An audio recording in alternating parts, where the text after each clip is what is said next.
Derrière les apparences d'un couple mondain et raffiné se cache une mécanique implacable faite de manipulation, de trahison et de pulsions incontrôlables. Ici, l'amour n'est plus un refuge, il devient une arme. Et c'est par cette transformation radicale que commence notre analyse sur les personnages principaux du film Loving Adults, un film danois sorti en 2022. Dès le début du film, une voix se fait entendre. Presque tous les meurtres sont liés à l'amour. D'ailleurs, la moitié des homicides sont commis par le conjoint de la victime. Presque toujours par jalousie ou par passion. C'est celle de l'enquêteur d'un événement tragique du récit que je décrirai plus tard, qui fait une mise en garde sur l'amour à sa fille. On nous met en garde sur un tas de trucs. Le tabac, l'alcool. Mais sur le pire danger qui existe, rien du tout. Pourtant, l'amour devrait être accompagné d'un avertissement écrit. Attention, l'amour peut tuer. Un avertissement qui prendra tout son sens au fil de notre analyse. Il fait part de ses suspicions et avoue être toujours hanté par cette enquête, et vous comprendrez bientôt pourquoi. Il raconte ensuite que le suspect a reçu des SMS quelques jours avant le fameux drame, des messages qui vont tout faire basculer, ce qui mène à la scène suivante où l'on voit les personnages principaux, Christian et sa femme, Leonora, en train de dormir. Le problème est que Christian a reçu ces SMS au beau milieu de la nuit, ce qui réveille et alerte sa femme. Naturellement inquiète, Leonora questionne son mari qui lui répond que c'est son partenaire d'affaires, Peter, qui lui envoie ces SMS. Elle exige presque immédiatement de voir le téléphone de Christian, parce qu'on s'entend, c'est bizarre. Montre-moi ton téléphone. Je vais l'éteindre. Il refuse, nie toute infidélité, mais Leonora insiste avec véhémence. Pourquoi tu réagis comme si t'avais un truc à te reprocher? J'ai envie de dormir, Léonora, et tu vas réveiller Johan. Alors file-le-moi. Non, Pourquoi?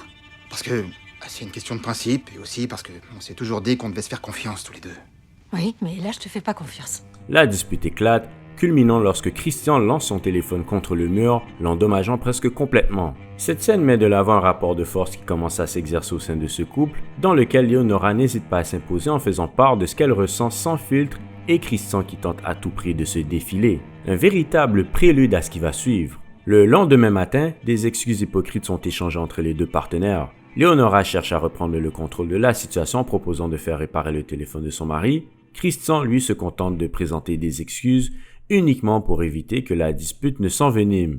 Il précise ensuite fermement qu'il le jettera. Ces échanges mettent en lumière une évolution dans la dynamique de leur personnalité. L'une veut contrôler, l'autre veut fuir. C'est également dans cette scène que l'on aperçoit pour la première fois leur fils, Johan, un personnage qui occupera une place centrale dans ce qui suivra.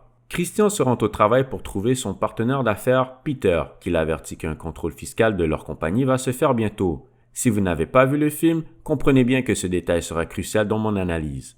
Évidemment, après avoir échangé avec ses collègues de chantier, il en trouve une seule à seule qui s'avère être Xenia, l'architecte de l'entreprise. Des étreintes et des baisers sont rapidement échangés, puis une dispute passionnée s'ensuit après qu'elle lui ait demandé ceci. Du coup, t'as pas lu mes messages? Non, j'ai pas pu. T'as pas pu? Les SMS, c'était bien elle. Les messages imposaient un ultimatum dans lequel il devait trancher entre elle et sa femme. Christian s'empresse d'expliquer à son amante que son fils commençait à guérir d'une maladie qui le forçait à se déplacer en béquille et qu'il devait être là pour lui. Xenia ne veut rien entendre sur le coup jusqu'à ce que Christian décide de prendre les devants en la prenant passionnément contre le mur. Xenia devient très rapidement ambivalente et finit par céder à la fois à son désir qu'à sa manipulation.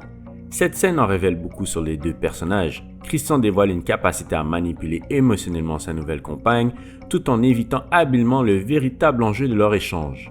Dans une nouvelle scène, Leonora passe à la station-service pour faire laver son auto. Elle se retrouve dans une drôle de dispute avec le caissier qui va comme suit. Je mets 100 couronnes sur votre carte. Je veux seulement un lavage or à 79 couronnes. Le minimum sur les cartes, c'est 100 couronnes. Mais si vous mettez 300 de crédit, vous avez 20% de réduction sur tous vos lavages. Je peux pas payer seulement un lavage or. Vous devez acheter une carte.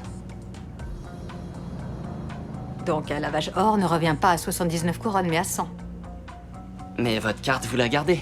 Et à votre prochain passage ici, vous n'aurez qu'à remettre du... Sauf que la prochaine fois, il n'y aura plus que 21 couronnes sur ma carte. Ça ne sera pas assez pour un lavage. Il suffira de remettre de l'argent dessus. 100 couronnes minimum. Oui. J'aurai un crédit de 121 couronnes sur ma carte. Si j'en dépense 79, il en restera 42. Mettez 200 de crédit. Bien qu'elle paraisse anodine, cette discussion révèle à nouveau un grand désir de contrôle chez elle. Et ça se confirme à nouveau juste après, lorsqu'elle tente de retracer les textos de son mari en faisant appel au fournisseur de services de téléphone. Lorsque le fournisseur comprend qu'il s'agit du numéro de son mari et qu'il s'apprête à refuser de continuer, Leonora lui raccroche dessus parce qu'au même moment, elle tombe sur le profil Facebook de Xenia, qui a des photos avec son mari. Et nous pouvons tous nous entendre sur le fait qu'ils ont l'air d'être très proches, peut-être même un peu trop proches. Leonora décide de contre-attaquer à sa manière en tentant de séduire son mari avant de partir à une soirée liée à la boîte où il travaille. Tu peux m'aider?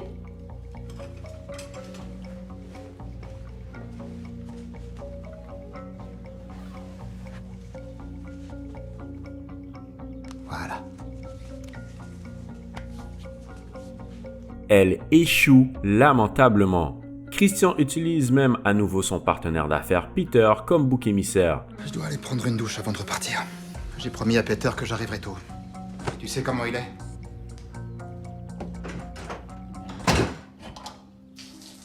Plus tard, durant la soirée, Christian prononce un discours dans lequel il encense Xenia sous les yeux de Leonora, visiblement très, mais alors très vexée. Elle encaisse un coup dur, mais ce sera loin d'être le dernier. Plus tard, alors que la fête bat son plein, Leonora aperçoit son mari avec Xenia. Elle les suit et voit enfin se matérialiser ce qu'elle craignait depuis le début. Leur audace atteint son paroxysme. Ils osent s'abandonner l'un à l'autre en pleine fête de bureau, sous les yeux ou presque de l'épouse légitime. Il faut le faire quand même. La scène est à la fois torride et insoutenable, osée et audacieuse.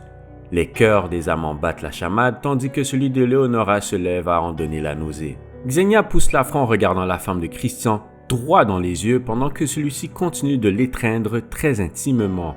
Cette scène met en lumière la sexualité intense, presque débridée de Xenia. Le regard des autres ne la freine pas, au contraire, elle semble s'en nourrir, quitte à provoquer le malaise de celui ou celle qui la surprend. Elle devient ainsi un objet de désir irrésistible pour Christian qui trouve en elle à la fois une complice et un partenaire capable de satisfaire ses envies les plus poussées. Leonora en reste traumatisée au point d'en être malade. Malgré que son état alerte son mari lors du retour à la maison, elle choisit de se taire. C'est incroyable de voir que Christian ne se doute de rien à ce moment-là. Pire encore, il manifeste une impatience évidente à son égard. Chez lui, l'une de ces deux choses atteint un niveau démesuré, sa naïveté ou sa personnalité évitante. Ce couple en déclin partage ironiquement le secret de cette soirée, du moins pour l'instant. Le lendemain, Christian tente de trouver conseil auprès de son ami et voisin Kim pour savoir comment quitter sa femme. Il est bien décidé à faire quelque chose de concret pour mettre fin à son mariage. Son voisin lui conseille de le lui dire très franchement puisqu'il ne sert à rien de maintenir une relation qui ne tient plus la route, ce qui est quand même vrai. Il rentre chez lui et trouve Leonora qui est encore très affectée par ce qu'elle a vu durant la soirée précédente. Je vous invite à écouter comment il s'y prend. Leonora.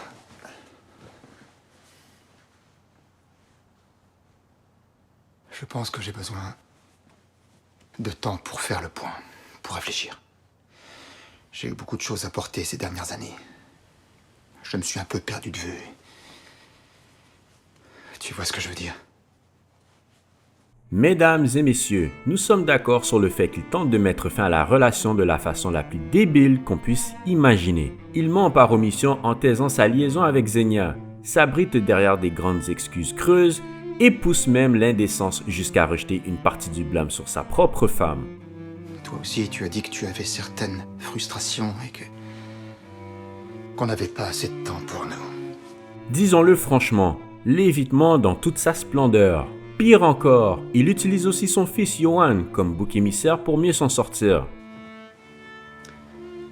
La maladie d'Johan nous a tellement accaparés. Tu as quelqu'un?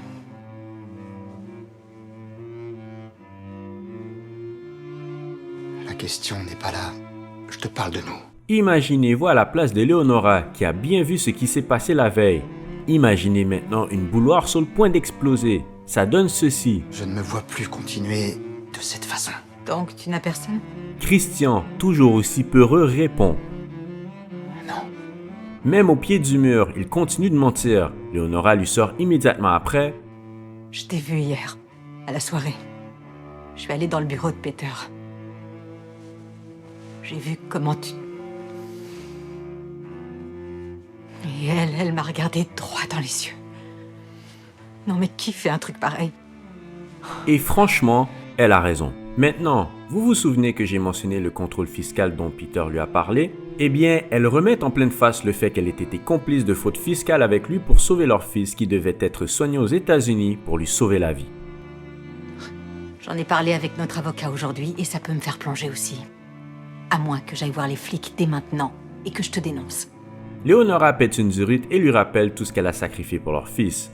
Dans la foulée, elle évoque l'ex-femme de leur voisin Kim, qui travaille maintenant dans un supermarché pour bien lui faire comprendre qu'elle ne finira jamais comme elle. Je dois quand même m'arrêter pour préciser que bien que la trahison de Christian soit extrême dans ces circonstances, il est inutile de s'agripper à ce point à une relation qui n'a plus lieu d'être. Mais cette initiative de Leonora de tout faire pour rester là illustre encore une fois son désir démesuré de contrôler la narration. Elle contre-attaque avec un énorme chantage. Je suis restée aux côtés de notre fils jour et nuit. J'ai guetté chacun de ses souffles depuis qu'il est venu au monde. Et maintenant, je risque d'être accusée de complicité pour un crime qui n'a fait que t'enrichir toi.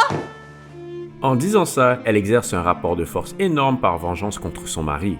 Elle s'est imposée au point où Christian en est déstabilisé, quasiment KO debout. Attends, c'est l'argent ton problème?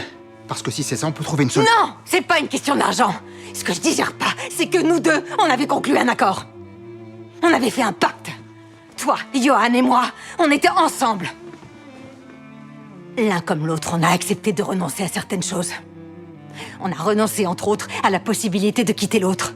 On a renoncé entre autres à la possibilité de quitter l'autre. Et cette affirmation marque le début d'un grave dérapage. Le message est clair, on ne me quitte pas. Christian, plus que nerveux, va avoir son partenaire d'affaires et bouc émissaire en puissance, Peter, pour lui convaincre de mentir et de parler d'erreurs par rapport à leur fraude fiscale aux autorités pour prendre de l'avance sur sa femme. En gros, ils avaient manipulé les taux de change pour amasser beaucoup d'argent, ce qui lui a permis de sauver son fils. Évidemment, il ne dira pas tout à Peter, mais le blâmera sans retenue d'avoir été complice dans ce stratagème et de s'en être bien servi. Peter lui demande ce qui ne va pas et Christian, fidèle à lui-même, lui répond que tout va bien.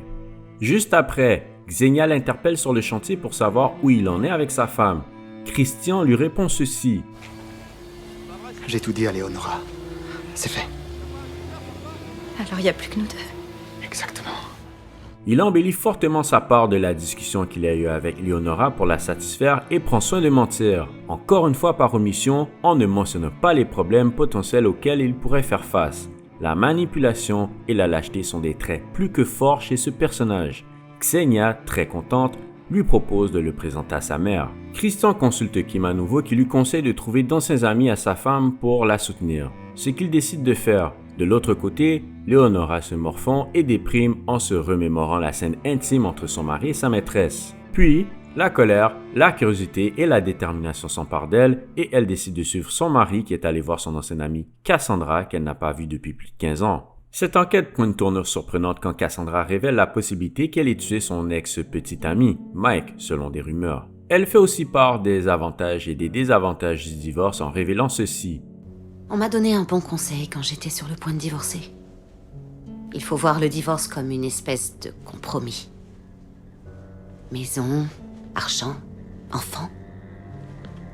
Et il y a l'autre aspect du marché. Les menaces, les révélations. Qui parle aux enfants, avec quels mots? Sur qui rejeter la faute? C'est toujours une bonne idée d'avoir un moyen de pression. Ce qui laisse Christian songeur. Christian trouve le numéro de téléphone de Sonia, l'ancienne compagne de Mike, et décide de l'appeler. Elle lui livre sa version des faits et lui confie qu'elle est convaincue que Leonora a éliminé Mike. La scène est hautement symbolique. Christian se tient exactement à l'endroit où Mike a perdu la vie lorsqu'il entend cette révélation. Mais il n'est pas seul. Sa femme l'a suivi tout au long et comprend rapidement que son mari cherche à en savoir plus sur son ex-petite amie et les suspicions qui l'entourent. L'enquêteur expose les zones d'ombre entourant la mort de Mike ainsi qu'un alibi de Leonora qui paraît solide mais qui reste profondément questionnable. Leonora continue d'épier son mari lorsqu'il rencontre peu après la mère de Xenia. Elle possède désormais l'adresse de sa rivale. Plus tard, lorsque Christian rentre à la maison, Leonora lui ordonne de faire ses valises et de quitter les lieux. Il accepte en apparence, mais réplique en dévoilant sa petite enquête. Elle nie catégoriquement toute implication et le fait passer pour un fou. La tension monte d'un cran lorsque Christian lui affirme qu'il ne partira pas sans la garantie qu'elle ne le dénoncera pas à la police. Elle lui répond alors « Si tu veux rester ici, tu dois d'abord rompre avec elle. Téléphone-lui. Je veux t'entendre la larguer. » Bon. Alors j'appelle la police. Je veux pas que tu me trompes et que tes arnaques me conduisent en prison.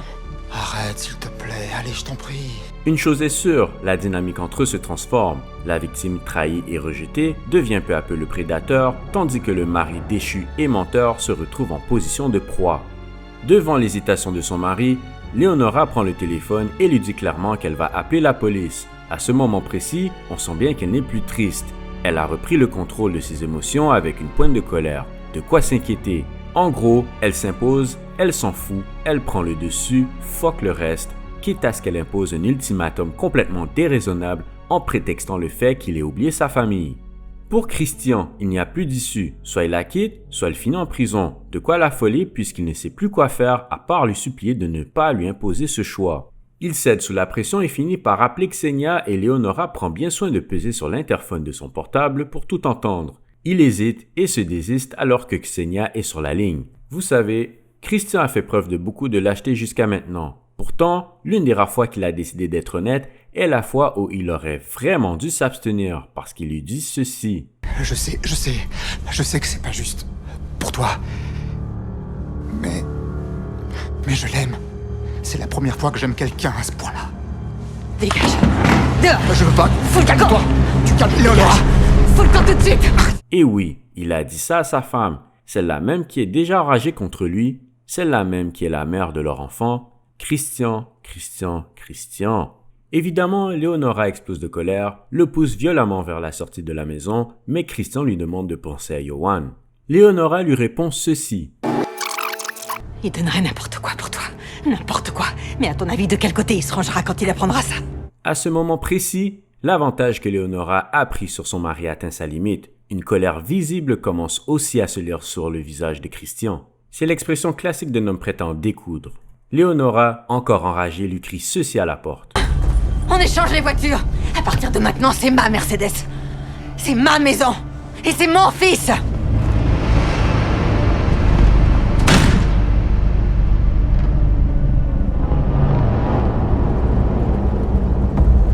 La tension est à son comble, comme l'annonce d'un affrontement inévitable. Christian, envahi par la haine, décide de réagir. Il prend un van de sa compagnie, puis part retracer sa femme qui a l'habitude de faire du jogging à la même heure en utilisant un itinéraire précis. Il s'apprête à commettre l'irréparable. Il l'attend, l'aperçoit, murmure quelque chose avant de démarrer l'auto et écrase l'accélérateur.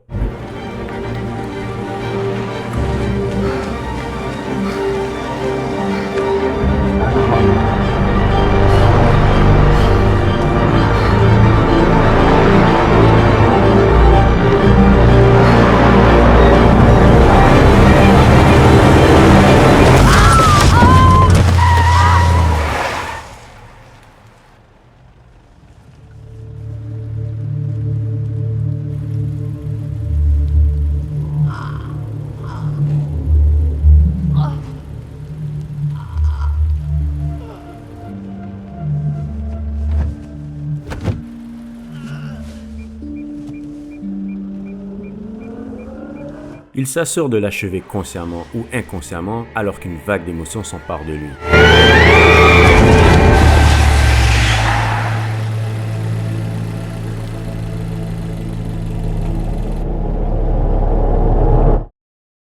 Il retourne stationner le van dans le parking de sa compagnie et rentre à l'intérieur du bâtiment pour s'assurer d'être vu par certains de ses employés. Il prend même soin de leur dire qu'il doit travailler tard pour créer un bon alibi. Il tente d'agir normalement, mais la culpabilité le ronge. En rentrant, il croit son fils qui lui demande s'il a vu sa mère. La question le frappe comme un coup de massue. Encore sous le choc, il s'isole, prend une douche, se morfond, puis se réfugie dans un verre d'alcool. Mais voilà, sa femme rentre à la maison. Qu'est-ce que tu fous là?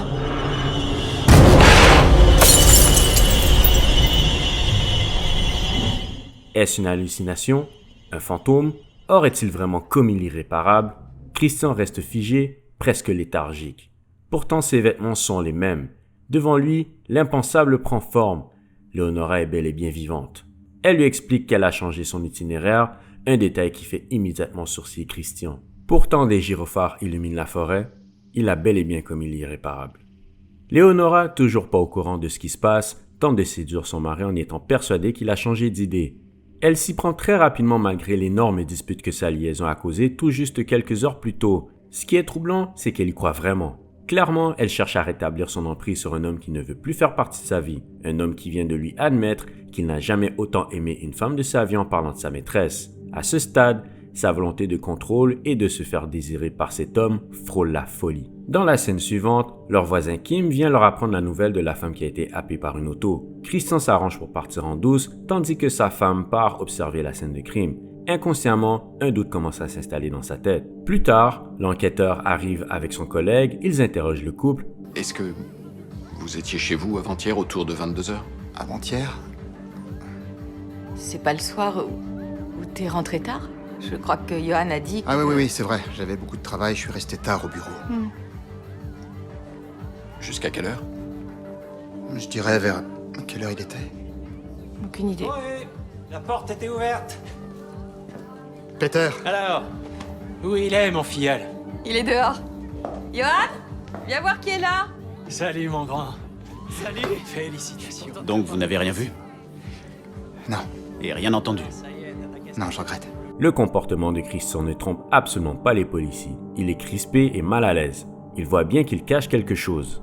Au même moment, Xenia, qui n'a plus de nouvelles de son amant, lui envoie des SMS. Christian a sa part de faute, c'est vrai, mais là, il est déchiré entre son amour pour Xenia, sa femme qui ne veut pas le laisser partir, et la possibilité de finir en prison soit à cause de Leonora, soit à cause du crime odieux qu'il a commis sur la mauvaise personne, ou les deux. Ça va mal, très mal pour lui. Il décide de visiter la scène de crime où des proches de la victime ont laissé des messages d'adieu. Pris par la culpabilité, il décide de se rendre. Arrivé au poste, le policier de la réception lui dit brutalement qu'il est occupé et l'envoie s'asseoir pour l'attendre. Mais Christian reçoit un texto de son fils, il reste songeur un moment et décide de partir alors qu'un journal télévisé rediffuse les détails de son crime. Durant la même journée, Leonora découvre que sa carte de points pour le lavage auto a été utilisée à son insu. Vous vous souvenez que vous m'avez vendu cette carte? Vous êtes l'experte en maths. Oui. Il y avait 200 couronnes dessus. J'en ai dépensé 79 pour un lavage or. Il devrait rester 121 couronnes sur la carte et pourtant ce n'est pas le cas. Vous vous en êtes servi 2 fois. Non, une seule fois. La première fois c'était le 15 à 9h27 et la deuxième fois c'était le 17 à 22h18. Mercredi? Après quelques vérifications, elle comprend l'impensable. Son mari a tenté de la tuer. L'espace d'un instant, le prédateur est redevenu la proie. Elle a failli voir sa vie stoppée net par celui-là même sur lequel elle s'acharne à maintenir une emprise maladive. Elle le confronte avec des preuves irréfutables. J'ai pas compris pourquoi j'avais plus de crédit sur la carte que je venais de prendre. J'ai affirmé que ma carte n'avait pas servi mercredi. Et devine, j'ai tellement insisté et râlé que l'employé a cherché la vidéosurveillance de la soirée en question. Il me l'a même envoyée. Viens voir.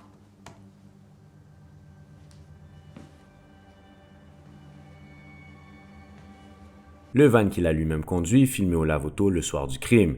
Christian panique, mais tente maladroitement de garder son calme. Il bégaye, s'enlise dans ses explications, tandis que Leonora s'agite. Leur fils entre alors dans la pièce, intrigué par l'inquiétude inscrite sur leur visage, sans comprendre ce qui se trame. Les parents l'éloignent aussitôt, Leonora, implacable, appelle l'enquêteur et prend ses distances. Arrêtons-nous ici car il est temps de bien analyser la situation. J'appelle tout de suite la police. Leonora, malgré la panique qu'elle démontre, sait ce qu'elle fait. Elle appelle la police, mais avant de le faire, fait part de son intention à haute voix. Regarde son mari s'agiter, s'écrouler sous la panique droit dans les yeux, et dit au policier au téléphone qu'elle a des renseignements sur le drame. Il lui prend même son téléphone pour désespérément tenter de mentir à l'interlocuteur. Malgré l'urgence de la situation, elle ne dénonce pas immédiatement son mari qui a pourtant tenté de la tuer et qui est là devant elle. Non, elle le fait languir. C'est prémédité et calculé. Leonora le manipule et le mène du bout des doigts. Elle rétablit son emprise sur lui. Elle se sauve en feignant la panique, mais prend quand même le temps de lui demander de lui redonner son téléphone. Donne-moi mon téléphone. J'entends rien. Donne-moi mon téléphone. J'entends rien.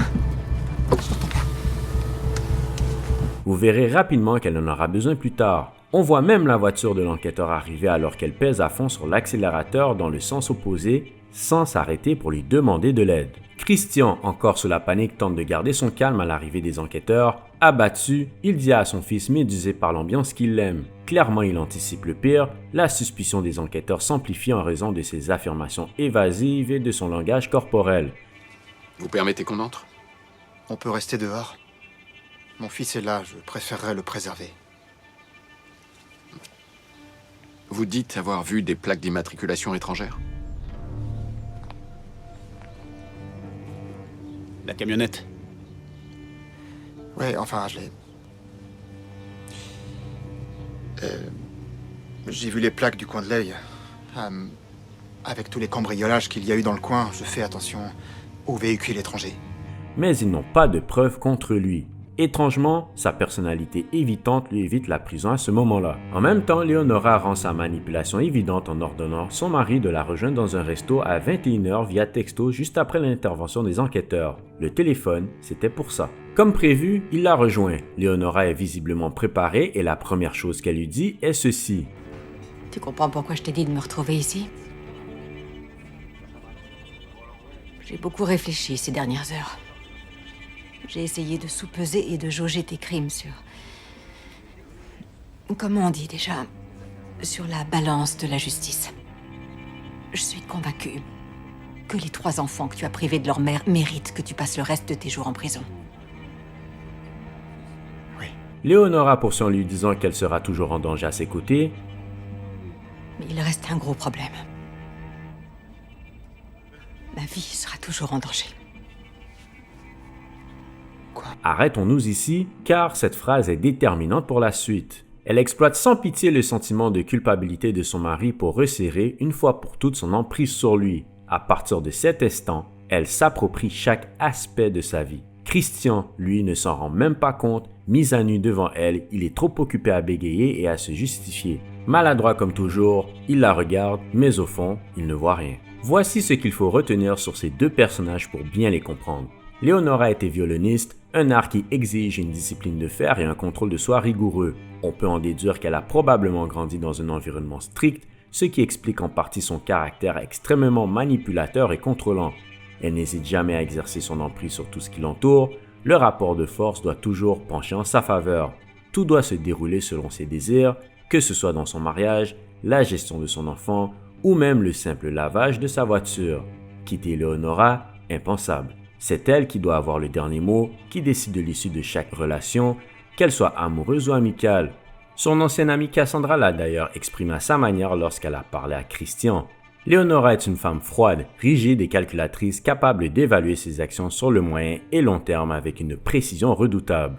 Christian, quant à lui, a commencé comme artisan avant de devenir ingénieur. Cela suggère un homme aux compétences manuelles générales, mais sans spécialisation poussée.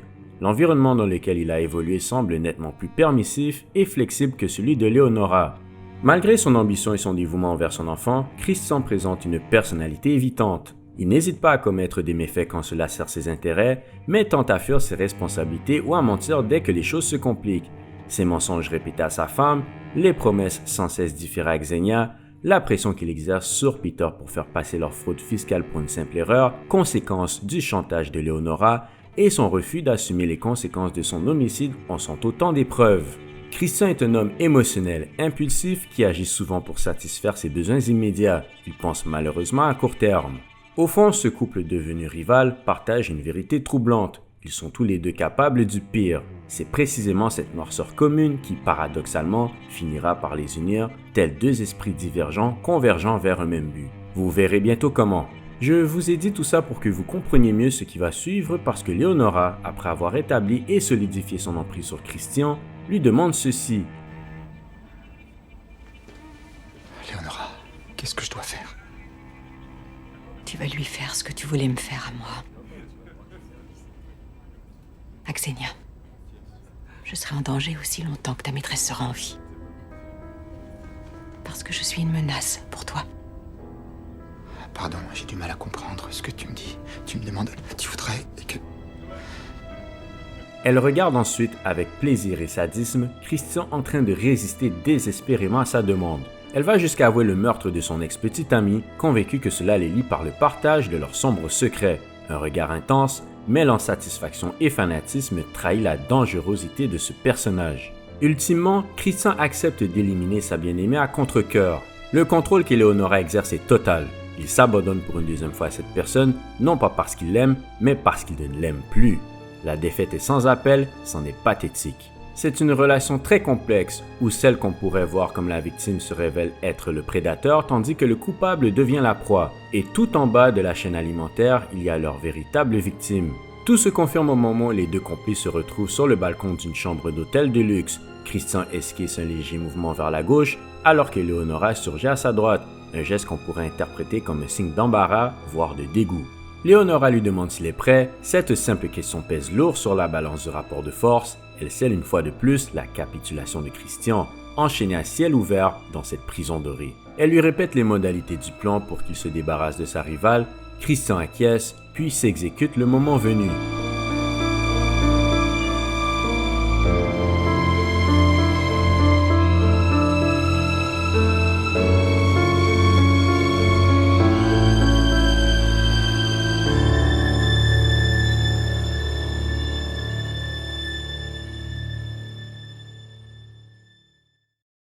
Christian feint de se présenter à l'improviste chez sa maîtresse. Xenia résiste et lui demande de partir. Il utilise alors ses vieilles méthodes de persuasion, des gestes mêlant violence et passion que Xenia semble malgré tout apprécier. Pendant qu'Eleonora prépare leur alibi avec méthode, « Excusez-moi, mon mari m'appelle de la salle de bain. »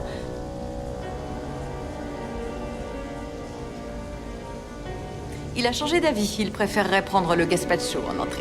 Christian, lui, s'affaire à poser les jalons de son rôle, dans un jeu où la défaite n'est tout simplement pas une option, s'il espère vraiment s'en sortir. Il s'efforce de passer à l'action, mais le geste qui devait être fatal est interprété par Xenia comme l'un de ses élans passionnés. Cette confusion se mue en étreinte charnelle, une fusion soudaine entre les deux amants. Ce moment devient l'exutoire de Christian, une échappée brute hors des griffes de Leonora pour mieux se réfugier dans les bras de Xenia. Voyant que Christian n'est toujours pas revenu, Leonora passe au plan B, parce qu'elle a toujours un plan B. Elle renforce son alibi auprès du majordome. Je vais vous donner un pourboire. Une seconde. Christian? Tu as de la monnaie pour le pourboire? Je crois que j'en ai dans mon pantalon. Le bleu. Il doit être sur le lit. D'accord. Puis décide de prendre les devants. De son côté, Christian ne se doute de rien. Après avoir partagé un moment intime avec sa flamme, celle-ci s'éclipse aux toilettes.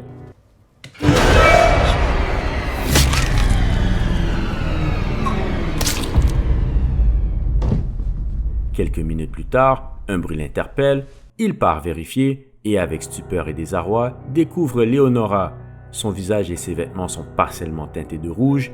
Elle se tient debout, impassible, à côté de son amante, nue étendue au sol dans une flaque rouge opaque. Leonora le regarde droit dans les yeux et lui dit « Je savais que tu pourrais pas. » Elle manifeste encore son besoin de contrôle maladif sur lui et la situation. En résumé, tu ne fais pas ce qu'elle demande, elle le fera elle-même, mais tu resteras sous son contrôle. Rien ne lui échappe. Christian s'effondre auprès du corps de Xenia. Il ne réagit pas, il ne cherche pas à la venger.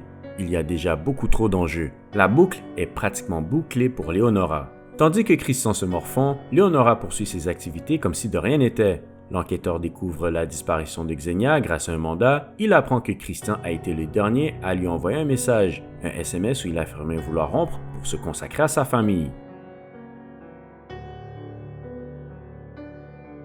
Un interrogatoire s'impose. Leonora y assiste et prend rapidement le contrôle de l'échange. C'est un avantage certain pour Christian. Son regard perdu et ses silences sont masqués par les réponses précises et calculées de celle-là même qui a éliminé sa maîtresse.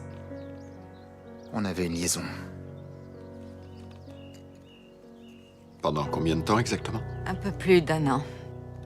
Christian et moi sommes ensemble depuis plus de 20 ans et notre fils a été très malade. On a vécu des années difficiles. Nous avons tous les deux eu des liaisons. C'est normal qu'il y ait des hauts et des bas quand on est marié depuis longtemps. Je ne sais pas si vous comprenez. Vous êtes marié? Oui. Ma femme est décédée l'an dernier. Vous avez envoyé un message à Xenia dimanche soir. Et vous étiez où? Dans un hôtel. À Congebro Garden. N'hésitez pas à vérifier.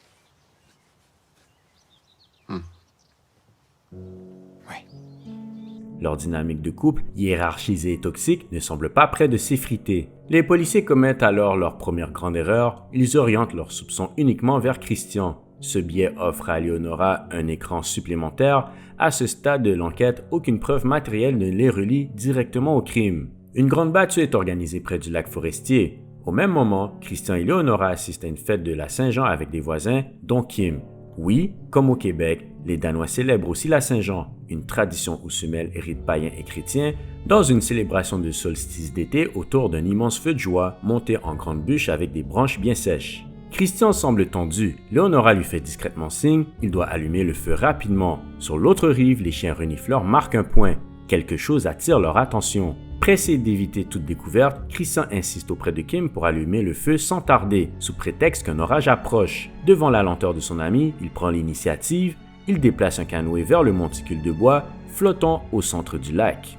Kim, à contre-cœur, le suit. Son ami constate qu'il y a une odeur nauséabonde en s'approchant de celui-ci. Si vous n'avez pas encore vu le film, vous comprenez maintenant, le corps de Xenia est dissimulé à l'intérieur, dans ce qui deviendra le grand feu de joie que tout le monde célébrera, inconscient qu'il dissimule douleur et amertume.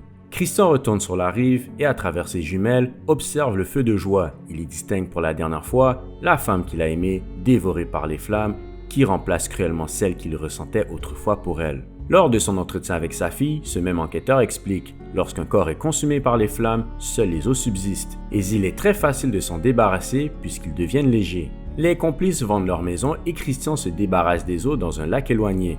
La boucle est finalement bouclée. La discussion entre l'enquêteur et sa fille est la continuité de la mise en garde mentionnée au début de la vidéo.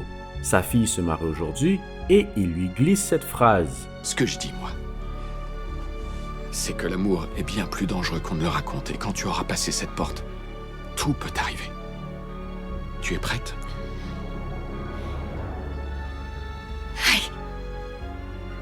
Allons-y. L'amour est souvent imaginé comme quelque chose de romantique qui fait rêver et donne des papillons dans le ventre. Mais on oublie souvent qu'il peut aussi être prosaïque, donner des cauchemars et des boules au ventre. Christian et Eleonora ne sont plus unis par l'amour, mais par des circonstances aussi pratiques que macabres, nourries par la colère, la haine et un besoin insatiable de contrôle. L'amour est devenu une arme.